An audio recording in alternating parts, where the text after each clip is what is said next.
بسم اللہ الرحمن الرحیم اللہم صلی علی محمد و آل محمد۔ معزز ناظرین، السلام علیکم ورحمۃ اللہ وبرکاتہ۔ میں ہوں آپ کا میزبان بشیر احمد، پروگرام راہ نجات کی ایک اور کڑی کے ہمراہ حاضر خدمت ہوں۔ ناظرین کرام، آپ کا خیر مقدم ہے پروگرام راہ نجات میں، اور آج کل جو گفتگو ہو رہی ہے وہ ہے ولایت فقیہ۔ ولایت فقیہ کے اختیارات کیا ہونے چاہیے؟ جس طرح سے ہر حاکم اور ہر ملک میں جو حکومت ہوتی ہے، اور اس حکومت کے جو سرپرست، یعنی اس حاکم کے، اس معاشرے کے جو سرپرست ہوتے ہیں، اس سرپرست کے، اس حاکم کے کچھ اختیارات ہوتے ہیں، کچھ حدود ہوتے ہیں۔ ان اختیارات اور حدود کے تحت وہ اپنا سارا کام انجام دیتا ہے اور معاشرے کی خدمت کرتا ہے۔ کیا ولایت فقیہ کے نظام میں اسی طرح سے ہے؟ ولایت فقیہ کی حدیں کہاں تک ہے اور کیا کیا اختیارات ہیں؟ ان پہ ایک تفصیلی گفتگو ہوگی آج عالی جناب مولانا اختر عباس جون صاحب کے ساتھ۔ ہمارا ساتھ دیجیے گا، ایک بریک کے بعد حاضر ہوتے ہیں۔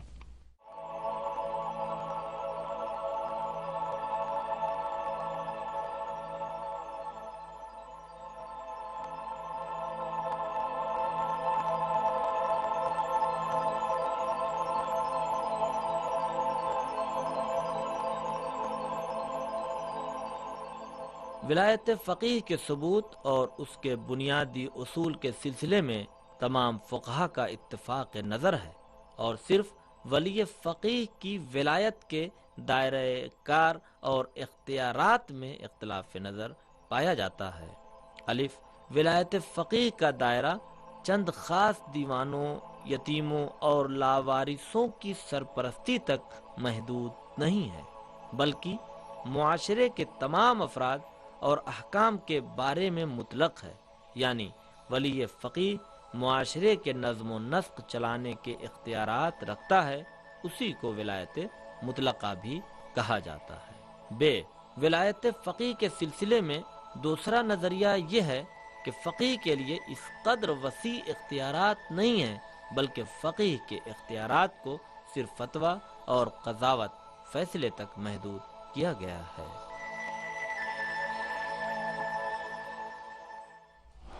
ناظرین کرام، پروگرام میں بریک کے بعد آپ کا پھر سے خیر مقدم ہے۔ مولانا اختر عباس جون صاحب قبلہ اسٹوڈیو میں موجود ہے، اور جیسا آپ کی خدمت میں عرض کیا، آج ہم ولایت فقیہ کے اختیارات کے سلسلے میں ان سے کچھ سننا چاہیں گے۔ قبلہ السلام علیکم ورحمۃ اللہ۔ وعلیکم السلام ورحمۃ اللہ وبرکاتہ۔ بہت شکر گزار ہیں آپ کے، اور خیر مقدم ہے پروگرام میں آپ کا۔ پروگرام کا شکر ادا کرتا ہوں، اور آپ لوگوں کا بھی۔ جس طرح سے میں نے عرض کیا، اور انشاءاللہ جو گفتگو کافی پروگرام میں ہم نے آپ کے ساتھ کی یہاں پہ، اور جو مطالب آپ نے ولایت فقیہ کے سلسلے میں بیان کیے، آج ہم چاہیں گے کہ اختیارات کے بارے میں ہمیں کچھ بتائیں۔ جس طرح سے ہر حاکم کا اپنا ایک دائرہ ہوتا ہے اختیارات کا، تو اسی طرح سے کیا ولایت فقیہ کا بھی اسی طرح سے؟ لیکن اس سے پہلے کہ اس سوال کا ہم آپ سے جواب لیں، ہم نے کچھ روایت کے سلسلے میں آپ سے پوچھا تھا پچھلے پروگرام میں، وقت کی کمی کے باعث آپ اپنا جواب پورا نہیں کر پائے تھے۔ ہم چاہتے ہیں کہ وہ جو روایتیں جن میں منع کیا گیا تھا، ان روایت کی آپ یہاں پہ تھوڑی بہت تفصیل سے بیان کیجیے۔ بسم اللہ الرحمن الرحیم۔ اب مومنین کی خدمت میں اور ناظرین کی خدمت میں عرض کیا گیا تھا کہ روایات جو ہیں اگرچہ متعدد ہیں، لیکن اس میں وہ لوگ کی جو ولایت فقیہ کے مخالفت میں بھی استدلال کرتے ہیں، اس میں عام طور سے 2 یا 3 روایتوں سے استدلال کرتے ہیں، چونکہ باقی روایتیں اصلا اس لائق نہیں ہیں، چونکہ وہ کئی اعتبار سے اس میں مشکلات ہیں، پھر حتیٰ معنی کے اعتبار سے بھی کہ جو الگ الگ معنی دے سکتی ہیں اور قابل استدلال نہیں ہوتی۔ اس کے بارے میں عرض کر رہا تھا کہ اس میں سند کے اعتبار سے ان 2 روایتوں میں، 2-3 روایتوں میں بھی سند کے اعتبار سے شدید مشکل ہے، اور میں بہت سارے یہاں اقوال لکھ کے لایا تھا، لیکن یہاں پہ فرصت نہیں فی الحال، کی ہمارے بزرگ علماء نے شیخ طوسی سے لے کر کے آیت اللہ خوئی تک، جو رجال کے بہت ہی بزرگ عالم ہیں، پھر امام خمینی رحمۃ اللہ علیہ، اور بیچ میں علامہ حلی اور دیگر معتبرین نے ان راویوں کے بارے میں کیا شدید جملے استعمال کیے کہ جو کیسے تھے، بعض جو ہے بالکل عقیدے کے اعتبار سے باطل تھے، بعض شدید ضعیف تھے، بعض لوگ کہ علامہ حلی کے جملہ کہ لا یلتفت قابل توجہ نہیں ہے، روایتوں کے اعتبار سے ان کو شدید مشکل، لیکن البتہ یہ ایک بہت زیادہ شاید اتنی زیادہ عوام کے لیے، اتنی عام ناظرین کے لیے دلچسپی کی بحث بھی نہ ہو، لیکن فرصت بھی اس کے لیے اچھی چاہیے۔ دوسری مشکل خود ان حدیثوں کی دلالت میں، یعنی ان حدیثوں کے معنی میں مسئلہ مشکل ہے۔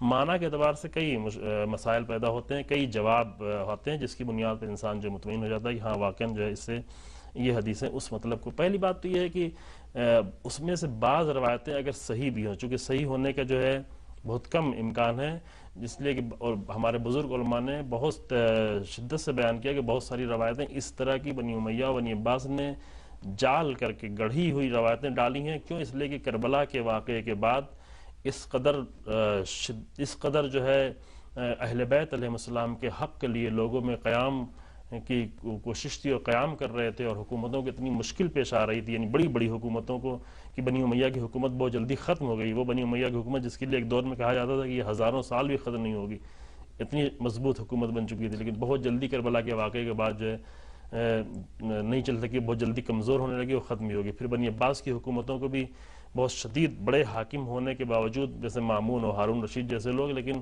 جو قیام ان کے خلاف ہو رہا تھا اس سے وہ شدید پریشان تھے، اور یہ قیام کی بنیادی وجہ کربلا کا واقعہ تھا۔ تو کربلا نے لوگوں میں ایک بیداری پیدا کی تھی، ایک حرکت پیدا کی تھی ظالموں کے خلاف اٹھ کھڑے ہونے کے لیے اور صحیح اسلامی نظام کو طلب کرنے کے لیے۔ لہذا بہت ساری روایتیں اس لیے گڑھی گئیں کہ تاکہ ان روایتوں کے ذریعے سے لوگوں کو بٹھا دیا جائے کہ منع کیا گیا ہے، اٹھنا صحیح نہیں ہے، قیام کرنا صحیح نہیں ہے، اس طرح سے روایتیں موجود۔ پھر جو روایتیں ممکن ہے بعض روایتیں صحیح بھی ہیں، تو کچھ صحیح روایتیں خاص حالات کے لیے ہیں، کہ مثلا امام دیکھ رہے ہیں کہ فلاں قیام کرے گا تو نتیجہ اچھا نہیں ہوگا، چونکہ اس زمانے کے حالات ایسے تھے کہ جو لوگ قیام کر رہے تھے ان کا قیام نتیجے تک نہیں پہنچ رہا تھا۔ بعض لوگ قیام کرنے والے ایسے جن کی نیتیں بھی صحیح نہیں تھیں، اچھی نیت سے نہیں کر رہے تھے، اچھے لوگ تھے، مثلا زید کے بعض فرزندوں میں سے، جناب زید کے بعض فرزندوں میں سے جو تھے جن کا روایت، مثلا صحیح سجادیہ میں جو روایتیں موجود اس میں یہ خود موجود ہے مقدمے میں، کہ وہ کہتے ہیں کہ وہ جو امام صادق و امام باقر السلام ہیں وہ علم میں اچھے ہیں، علم میں مضبوط ہیں، لیکن ہم لوگ جو ہے علم میں بھی مضبوط ہیں اور تلوار میں بھی مضبوط ہیں۔ یعنی نیتیں ان کی یہ تھیں کہ مثلا ہم علم کے بھی وارث ہیں، ہم تلوار کی بھی وارث ہیں، حکومت بھی ہماری ہونا چاہیے۔ لہذا ائمہ علیہ السلام اگرچہ ان کے لیے پریشان تھے اچھے انسان ہونے کی وجہ سے، لیکن پھر بھی ان کے قیام کی تائید نہیں کرتے تھے، لیکن انہی میں جناب زید کے قیام کی امام علیہ السلام تائید کرتے تھے۔ امام نے باقاعدہ جملہ فرمایا کہ لا تقول خرج زید، یہ نہیں کہو کہ زید نے خروج کیا، بلکہ فإن زیدا عالما وکان صدوقا، زید عالم تھے، فقیہ تھے اور سچے انسان تھے۔ ولم يدعوكم الى نفسه، وہ اپنے آپ کی طرف نہیں دعوت دے رہے تھے، بلکہ انما دعاكم الى الرضا من آل محمد، وہ آل محمد کی طرف اور آل محمد کی خوشنودی کی طرف بلا رہے تھے۔ وَلَوْ زَهَرَا لَوَفَا بِمَا دَعَاكُمْ، اگر ان کو حکومت مل جاتی تو وہ اس وعدے کو وفا کرتے اور حکومت کو صحیح جگہ یعنی امام تک پلٹاتے۔ اور جناب زید کی باقاعدہ امام کو تائید حاصل تھی، اور جناب زید کی شہادت پہ امام نے کس قدر گریہ فرمایا، یہ بھی اسی زمانے کی بات ہے جس میں روایتیں کہتی ہیں کہ قیام نہ کرو۔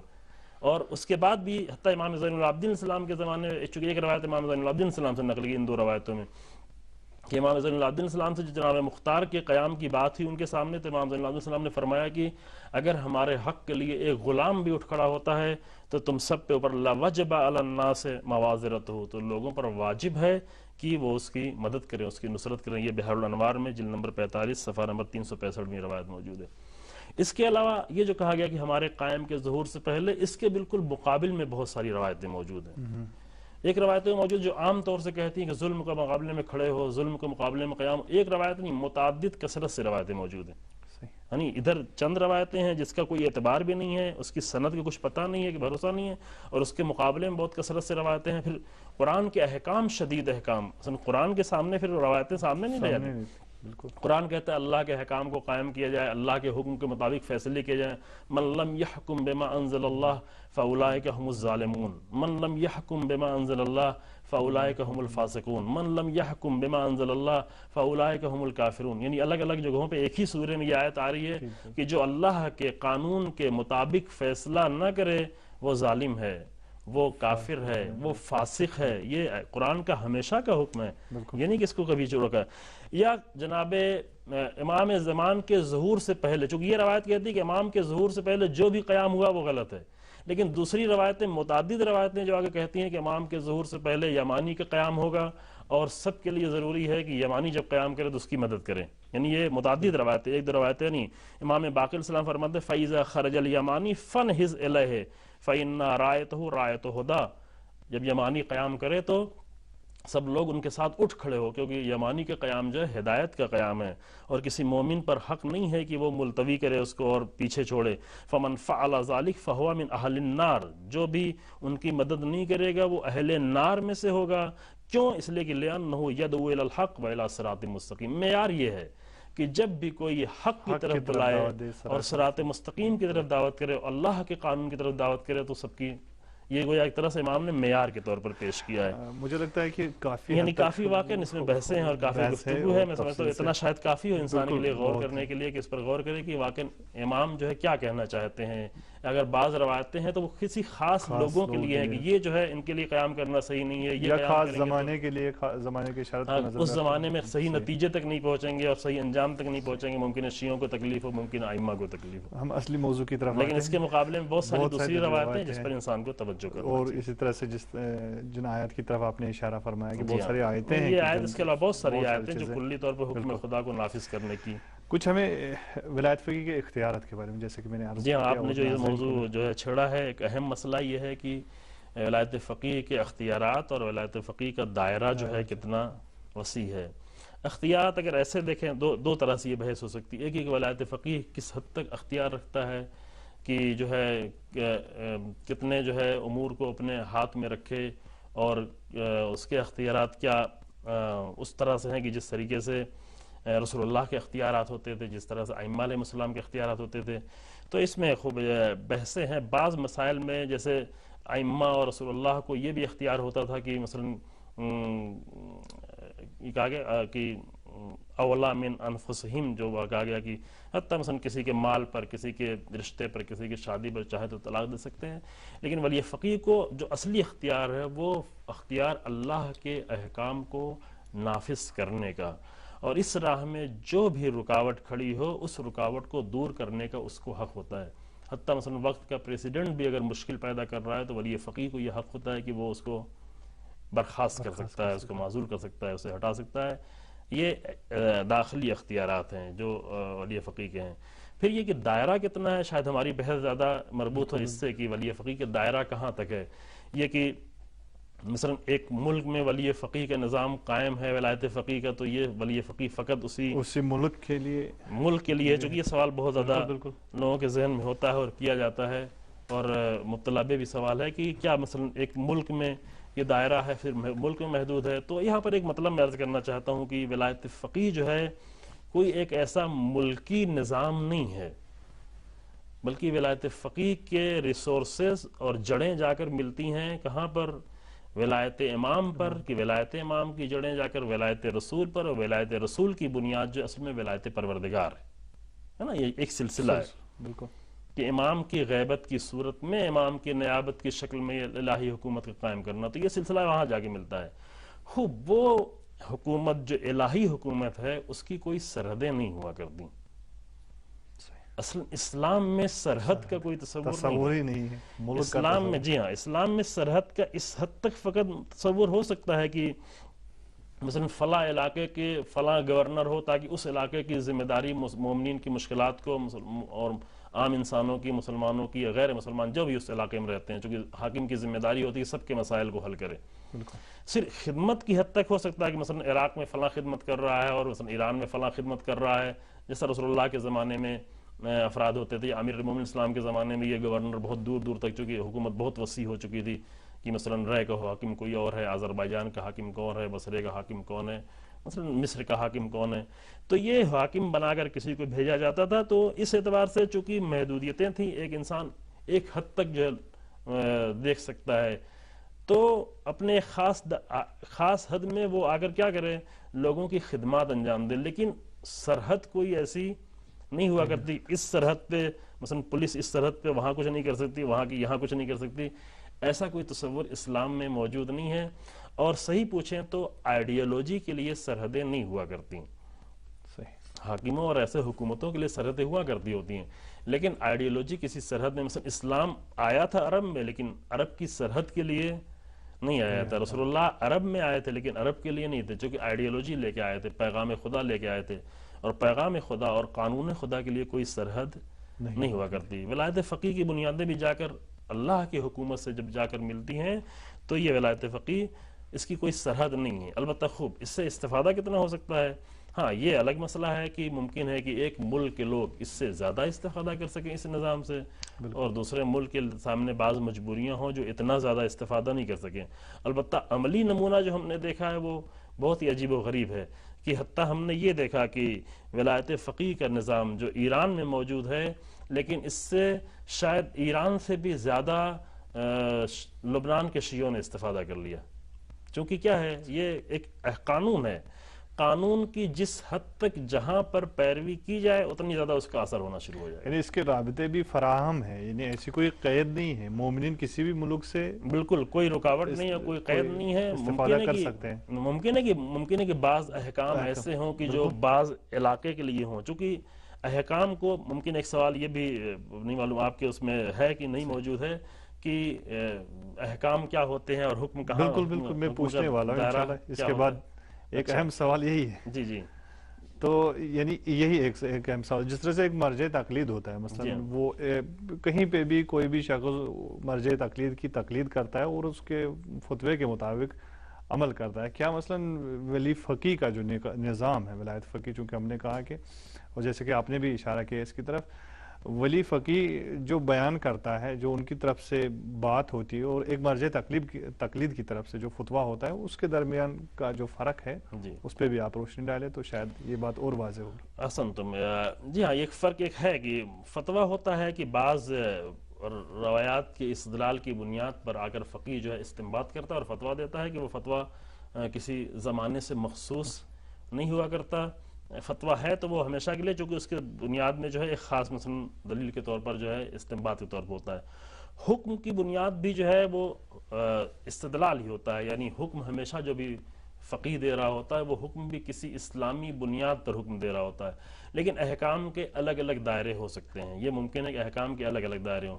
مثلا ایک مشکل کسی ایک خاص علاقے میں آئی ہو تو فقیہ کو یہ حق حاصل ہے کہ اس خاص علاقے کے لیے بھی حکم دے، اگر وہ مشکل اسی علاقے کی ہے. دیکھیں اس کی طرف بہت توجہ کریں کہ مشکل کے ذریعے سے اندازہ لگایا جائے کہ یہ حکم کا دائرہ کہاں ہے. چونکہ یہ کبھی پوچھا جاتا ہے کہ حکم کا دائرہ کہاں تک ہے. مرجع جب فتویٰ دیتا ہے تو سب کے لیے، جو اس کو مقلد ہے جس ملک میں، سب کے لیے. ولی فقیہ جب ایک حکم دیتا ہے، چونکہ ولی فقیہ کی دو حیثیتیں ہیں. ایک حیثیت مرجع کی حیثیت ہو سکتی ہے، مرجع کے اعتبار سے فتویٰ دے گا، فتویٰ کے اعتبار سے وہی بالکل حیثیت ہے جو ایک مرجع کی حیثیت ہوتی ہے. لیکن ایک حیثیت اس کی کیا ہے، ولی فقیہ کی حاکم کی حیثیت ہے، اور حاکم کی حیثیت سے اگر ممکن ہے وہ کوئی حکم دے تو حکم کو کیسے پتہ چلے کہ حکم کا دائرہ کہاں تک ہے.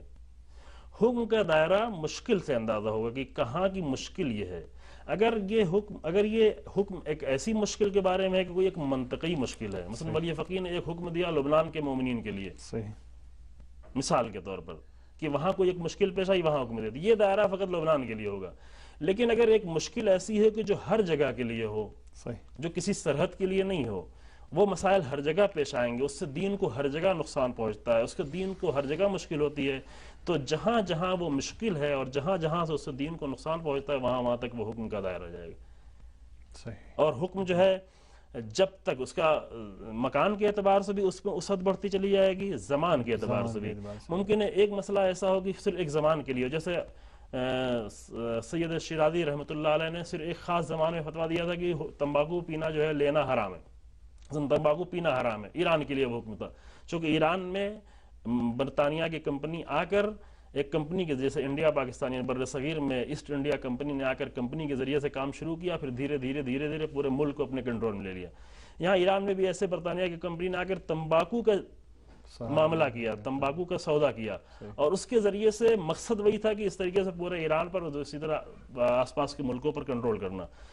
اس زمانے میں تمباکو کا یوں حکم حرام کا نہیں ہے، لیکن چونکہ اس کے ذریعے سے ایک باطل ظالم لوگ آ کر ایک اسلامی ملک پر کنٹرول کرنا چاہ رہے تھے، لہذا انہوں نے حکم دیا کہ ابھی تمباکو پینا حرام ہے. تو وہ حکم ایک خاص زمانے کے لیے تھا. لیکن ہم یہ دیکھتے ہیں کہ جس چیز کے بارے میں حکم دیا جا رہا ہے وہ مسئلہ کہاں کہاں تک پھیلا ہوا ہے، اس کے نقصانات کہاں تک پہنچ سکتے ہیں. صحیح اس مشکل اور مشکل کے ذریعے سے ہمیں اندازہ لگایا جا سکتا ہے کہ یہ حکم کہاں کے لیے ہے، زمان کے اعتبار سے بھی اور مکان کے اعتبار سے بھی. اگر آپ اجازت دیں آپ سے ہم اور استفادہ کریں گے اس سلسلے میں، لیکن یہاں پہ ایک بریک لیتے ہیں اور اس کے بعد. ناظرین کرام، بہت ہی اہم گفتگو ہو رہی ہے کہ ولایت فقیہ کا دائرہ کہاں تک ہے، اور اس سلسلے میں مولانا اختر عباس جون صاحب سے ہم استفادہ کر رہے ہیں. ایک بریک کے بعد حاضر ہوتے ہیں.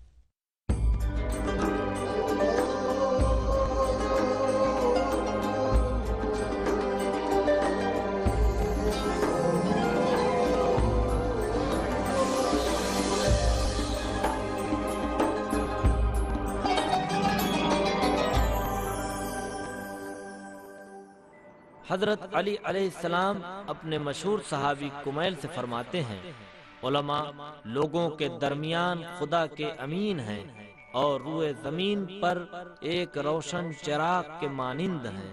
خدا کو طلب کرنے والوں کی اس معبود حقیقی کی طرف رہنمائی کرتے ہیں.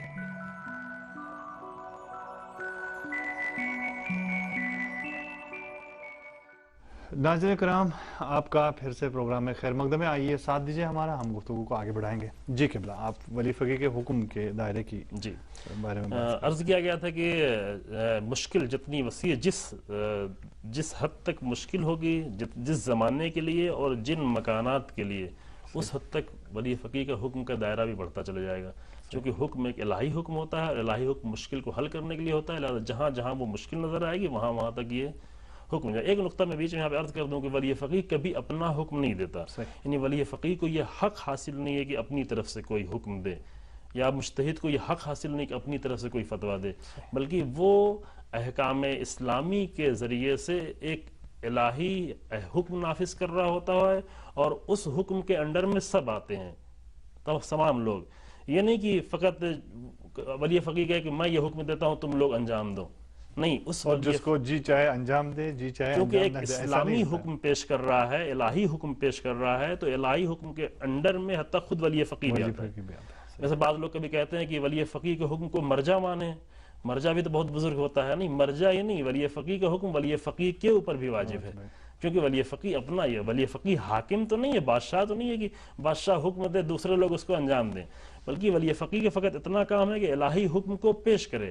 اب جب یہ الہی حکم پیش ہو گیا تو اس الہی حکم کے انڈر میں خود ولی فقیہ بھی آتا ہے، مراجع بھی آتے ہیں، تمام مومنین بھی آتے ہیں. یعنی حکم چونکہ الہی حکم ہوتا ہے، ایک اسلامی اور ایک قانونی حکم ہوتا ہے.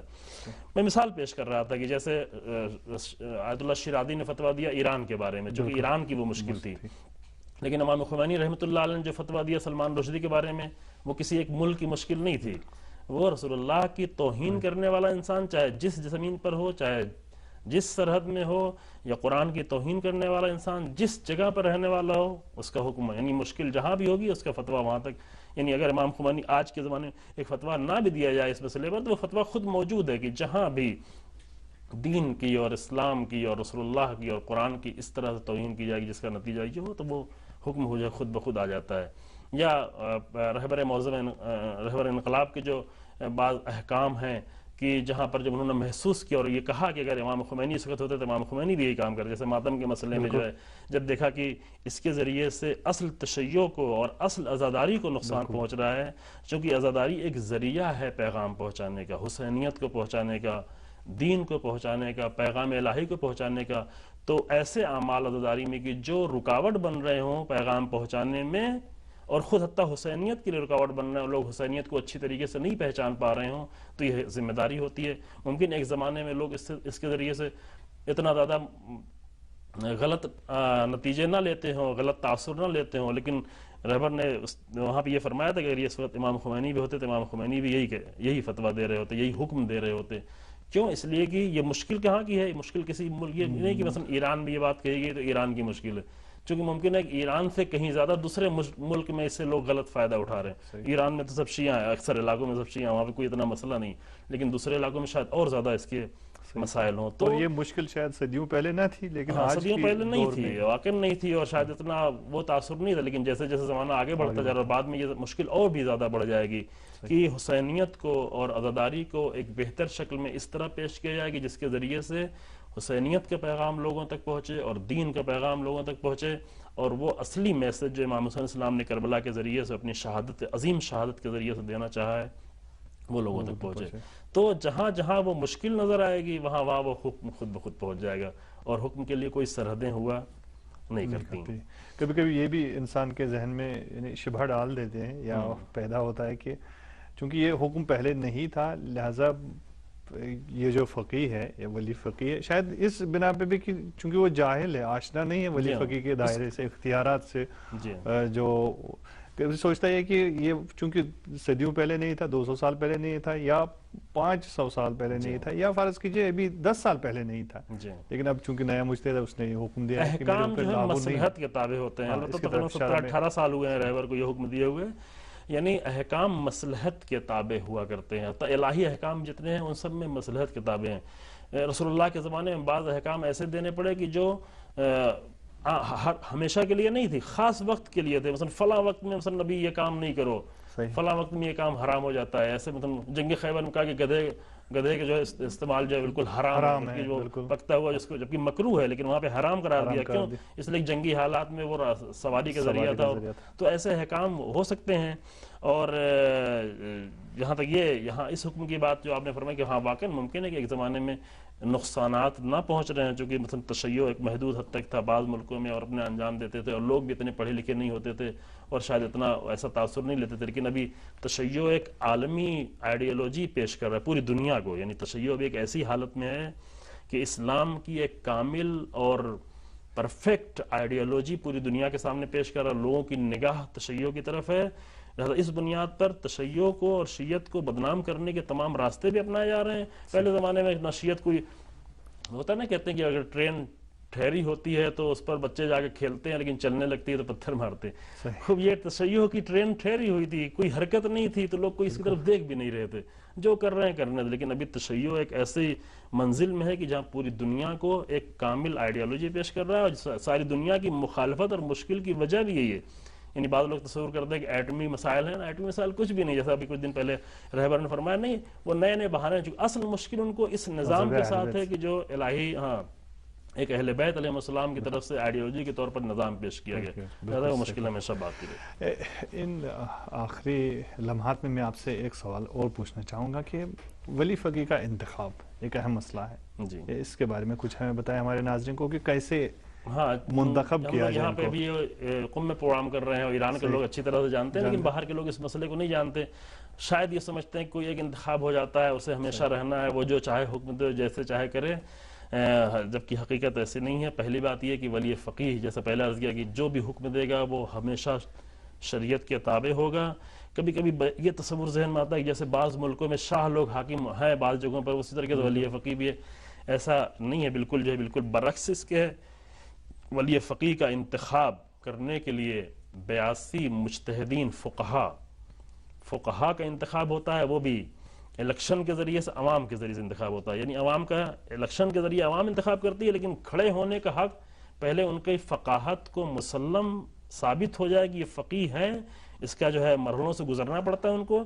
جب ان کی فقاہت ثابت ہو جائے تو وہ الیکشن میں کھڑے ہوتے ہیں، پھر عوام ان کو ووٹ دیتی ہے. ہر 4 سال میں یہ الیکشن ہوتا ہے، اور 82 مجتہدین کا ایک گروہ ہے کہ جن کا کام یہ ہے کہ وہ ولی فقیہ کو انتخاب کریں. اور نہ صرف یہ کہ انتخاب کریں کہ ایک مرتبہ انتخاب کر دیا ممکن ہے کہ 20 سال تک ولی فقیہ رہے، نہ ممکن ہے کہ ولی فقیہ جو 20 سال، نہ ایسا نہیں ہے. بلکہ ان کی ذمہ داری ہے کہ ولی فقیہ پر مسلسل نگاہ رکھیں کہ اس کی پوری زندگی اور اس کے تمام مسائل اور اس کے تمام احکام خدا کے مطابق چل رہے ہیں، یا اس کے اندر صلاحیت پائی جاتی ہے، اس کے جسم میں اتنی طاقت ہے، اس کے ہوش و حواس اتنے محفوظ ہیں، اتنی صلاحیت ہے کہ وہ احکام خدا کو نافذ کر سکے. مسلسل ان کی ذمہ داری ہے کہ اس پر نگاہ رکھیں، اور مسلسل وہ بیٹھتے ہیں اور بیٹھ کر یہ طے کرتے ہیں. سال میں تو میٹنگ ہوتی رہتی ہے، لیکن بیچ میں بھی کوئی بلا سکتا ہے میٹنگ اس طرح کا کہ اس پر نگاہ کی جائے. اور اگر خدا نخواستہ کبھی ایسا ان کو محسوس ہوا کہ کوئی بھی مشکل پیش آئی کہ انشاءاللہ ایسا کبھی نہیں ہوگا کہ ایسا آدمی نہیں آ سکتا یہاں پر، لیکن ان کی یہ ذمہ داری ہوتی ہے، 82 فقہا کی یہ ذمہ داری ہوتی ہے کہ مسلسل ولی فقیہ پہ نگاہ رکھیں کہ اس کے سارے مسائل جو ہے اور سارے احکام اور سارے جو ایکٹیویٹیز ہیں وہ سب جو ہے وہ اسلامی احکام کے سائے میں چل رہی ہیں اور الہی احکام کے سائے میں چل رہی ہیں. اس کے بعد وہ ساری صلاحیتیں بھی موجود ہیں کہ جو ایک ولی فقیہ میں ہونا چاہیے، یعنی جن صلاحیتوں کا بعد میں تذکرہ ہوگا انشاءاللہ پروگرام میں کہ اس کے اندر کیا صفات پائی جاتی ہیں، ان صفات پر نگاہ رکھنا ان فقہا کی ذمہ داری. اور جیسے ہی اگر ان کو یہ احساس ہوا کہ یہ صلاحیت ولی فقیہ میں نہیں رہ گئی ہے، ممکن ہے ضعیفی کی بنیاد پر یا کمزوری کی بنیاد پر یا کسی اور بیماری کی بنیاد پر اگر یہ صلاحیت نہیں رہ گئی ہے، تو یہ ان کی ذمہ داری بنتی ہے کہ اس کی جگہ پر کسی اور کو معین کرے یا کوئی اور راستہ وہاں پر انتخاب کریں. بس ایسا نہیں ہے کہ ولی فقیہ خود آ کر بن گیا ہو یا اس کو ایک مرتبہ انتخاب کر لیا گیا ہو، بلکہ اس کو اس طریقے سے ایک سسٹم کے ذریعے سے انتخاب کیا جاتا ہے اور پھر مسلسل نگاہ بھی رکھی جاتی ہے. شکریہ، بہت بہت شکریہ آپ کا. چونکہ وقت میں گنجائش نہیں، آپ سے یہیں پہ خداحافظی کریں گے. ناظرین کرام، آپ کے بھی شکر گزار ہے، بڑی اہم اور مفید گفتگو رہی آج بھی عالی جناب مولانا اختر عباس جون صاحب قبلہ کے ساتھ. امید ہے کہ آج کی گفتگو بھی آپ کو پسند آئی ہوگی. وقت میں گنجائش نہیں ہے، مجھے اجازت دیجیے. خدا حافظ.